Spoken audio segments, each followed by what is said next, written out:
Well, thank you for joining me for this training video on servant leadership. It's a topic that I'm passionate about, have been studying for a long time. In 2007 through 2009, I did my master's degree in organizational leadership at Gonzaga University, a Catholic Jesuit school. And my emphasis was in servant leadership.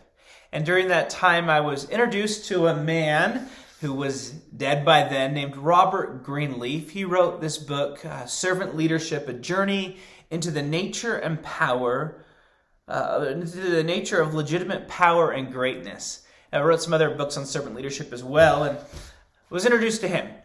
He was born in early 1900s and got a degree in math and worked for AT&T, a large business, and was part of seeing that business grow. Worked a career for 38 years there. But as he looked at the business world, he was concerned that the business world and organizations and institutions were more about themselves, were more about serving the organization and serving the institution than serving the people who worked there, who were part of it. And he began to have a conviction that the organization had just as much of a responsibility to the persons within it as the persons within the organization did to that business or that institution. And so he began to write and think some about servant leadership. He was also a Quaker. In the middle of his life, he became a Mennonite, a Quaker, a Christian, concerned with hearing God's voice and following Jesus in the way of peace.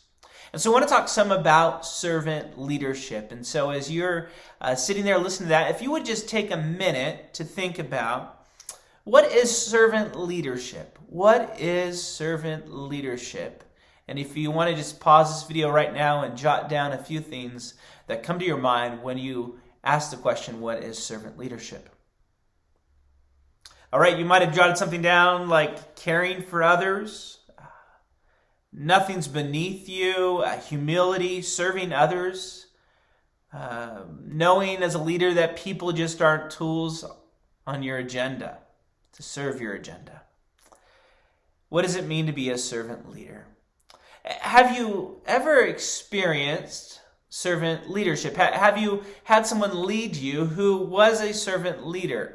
Is there someone that comes to your mind? You're like, oh, this person was a servant leader. This person really served and cared for others. One of the people that comes to my mind is Andy Bishop. Andy Bishop was an elder in a church that I was part of for a number of years, retired missionary. And Andy Bishop grew up, was a very bright young kid, went to school, eventually got a doctorate, was involved in some big projects relating to health and sanitation and those sorts of things. And then he felt called to go on the mission field with the Christian Missionary Alliance. And he helped launch what's called CAMA Services, which is a relief and development arm of the Christian and Missionary Alliance. And he pioneered a bunch of work and movement, went to some of the most tough, war-torn places on the globe to share Jesus. Just amazing guy. And I asked him about servant leadership, and a few things he told me about it is the servant leader aids in the growth of those they're leading. They care about their growth.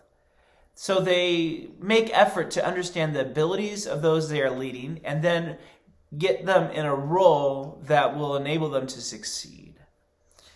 Secondly, he said, as a servant leader, it's important that you develop people in the organization so that the movement, the institution, the business, whatever it is, the church, can go on without you. It's not dependent on you, but there'll be another generation empowered to take the reins of leadership. And then third, Andy shared with me that taking risks is encouraged. That he encouraged that as he led people. One of his mantras was, making a mistake is not a problem, but doing nothing is. And the servant leader encourages people to grow and take risks and doesn't punish them when things don't go according to plan, but encourages them to keep going for it, to develop them.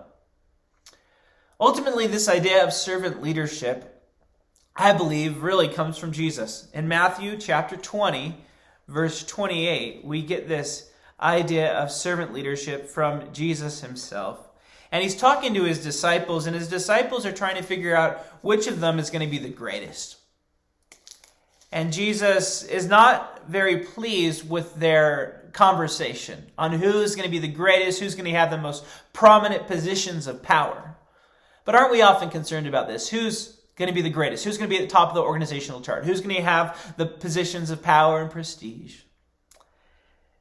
And Jesus says to them this, and I'll read Matthew 20, 25 through 28. Jesus called them together and said, "You know that the rulers of the Gentiles lord it over them, and their high officials exercise authority over them. Not so with you. Instead, whoever wants to become great among you must be your servant. And whoever wants to be first must be your slave, just as the Son of Man did not come to be served, but to serve and give his life as a ransom for many." Jesus says the Son of Man came to serve and to give his life as a ransom for many. He didn't come to be served, but he came to serve and give. So our ultimate example is Jesus. We speak in the church a lot about leadership today, and a lot of times we're taking the leadership principles from corporate America and trying to apply them to the church. But the first thing we need to remember as we do that is that we're all followers. We're following Jesus. We're following in the way of Jesus. He is the leader, and if we are going to follow in his leadership way, then the way he led was as a servant. And there's probably no greater example of that than the cross, than him willingly dying and giving his life for us. But another example is when he washed his disciples' feet. In John 13, 1 through 17, we have a story of Jesus washing his disciples' feet.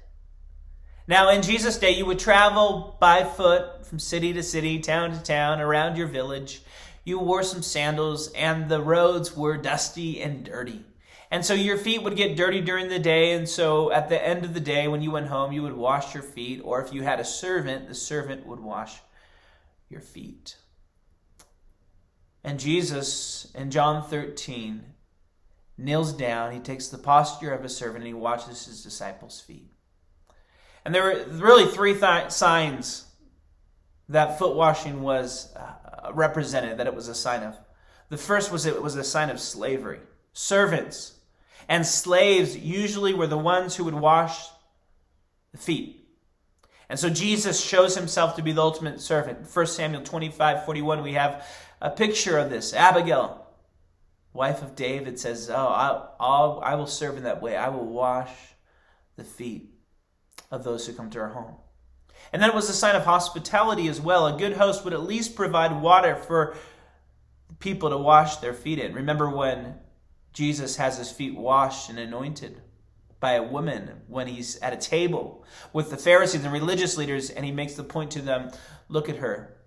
She's not stopped weeping and wiping my feet and anointing them and cleaning them, that you didn't even provide me water to wash my feet. You didn't have a servant come wash my feet. You didn't even give me water and a towel so I could wash them myself. And so it was a sign of hospitality. We see this in Genesis 18 verse 3 and 19 verse 2. Both Abraham and Lot recognize the importance in hospitality of washing the feet, or having their servants wash the feet of their guests. And then washing feet was also a sign of cleanliness, of holiness. The high priest would wash their hands and feet on the Day of Atonement, Leviticus 16:24, that washing was a sign of cleanliness. It's a sign of hospitality. It's a sign of servanthood or slavery. And so Jesus himself is a very model for us of servant leadership, and Robert Greene picked up on this idea and wrote about servant leadership. And what servant leadership is not, he said, is that servant leadership is not leadership through dictatorship. You've probably seen a leader before who was a dictator. It's not that. Servant leadership isn't self-seeking. It's not about getting people on board that will serve your agenda. It's not achieved through position or promotion. It's not based upon hierarchical structures. It's not achieved just through simple steps and procedures. Servant leadership is different than that. And so Robert Greenleaf defined it this way. He said that a servant leader is a servant first. It begins with the natural feeling that one wants to serve and serve first. Do you have that desire? Your natural feeling is, I just want to serve and serve first. Sometimes God has to do a work of humbling us before we can become a servant leader.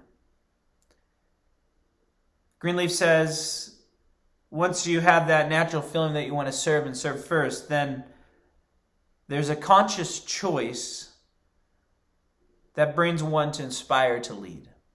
That the first aspiration is not leadership. The first aspiration is to be a servant in the way of Jesus. Greenleaf says servant leadership is a style of the mature leader that you don't get there right away. When you're young and ambitious, often that ambition gets in the way of being a servant leader. And what Robert Greenleaf brought to AT&T was this idea of servant leadership. Eventually, many other Fortune 500 companies, including Aflac and Southwest, would adopt this idea of servant leadership in their organization, realizing that their organization just didn't exist to make money for their investors, but it existed also to serve and to help grow those within the organization. Robert Greenleaf came up with 2 tests for servant leadership, 2 self-tests. And the first one was this: is your greatest desire to serve and serve first? Is this your motivation for being a leader? Is your motivation to serve and serve first? Often motivation for leadership can be based upon power or position or money or ego. Do I want that promotion at work to be a supervisor because it will pay me more? Or I'll get a better parking spot, or I'll get a better office, or I'll have more power? Or do I want that position at work, that promotion, so I can better serve other people? And the second test was, do those served grow as persons?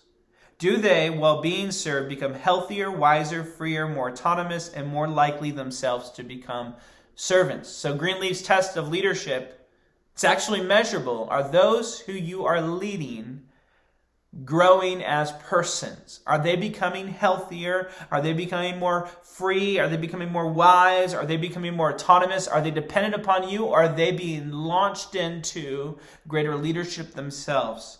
Are they growing, and are they growing to more likely be servants? What type of leaders are you producing? This is a key question for the church. What type of leaders are we producing? Are we producing servant leaders?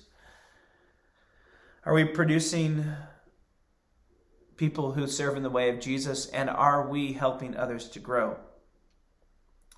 Greenleaf came up with this idea of servant leadership from Jesus some, but also from a book by Herman Hesse called Journey to the East. A fascinating short little read if you ever want to dive in on that. Jesus is our ultimate example of servant leadership, and Chuck Colson said this. Chuck Colson, remember, he founded prison ministry. He said, all the kings in history sent their people to die for them. There's only one king I know who decided to die for his people. And that is what servant leadership is. It's laying down our life for the sake of others. Ephesians 6:7-8 speaks of this idea as well. It says, serve wholeheartedly as if you were serving the Lord, not men. Because you know that the Lord will reward everyone whatever good he does, whether he is slave or whether he is free. This is servant leadership. My hope for us at Price Chapel is that we will be a church full of servant leaders. I can think of many who serve in different ministries as elders, as board members, who demonstrate servant leadership, who will drop everything in a moment's notice to help someone to be there for them. But the real transcendence of the servant leader is that, yes, they are serving others, but they are helping them to grow. They don't want to make those people dependent upon themselves. Sometimes that's a temptation as a leader. If everyone's dependent upon me, then they'll really need me. But the goal of the servant leader is to help people grow so that they aren't dependent upon you, and then they can be servant leaders as well. We remember that Jesus did not come to be served, but to serve and give his life as a ransom for many. So thanks for watching this training on servant leadership, and may the Lord bless you and grow you as a servant leader today.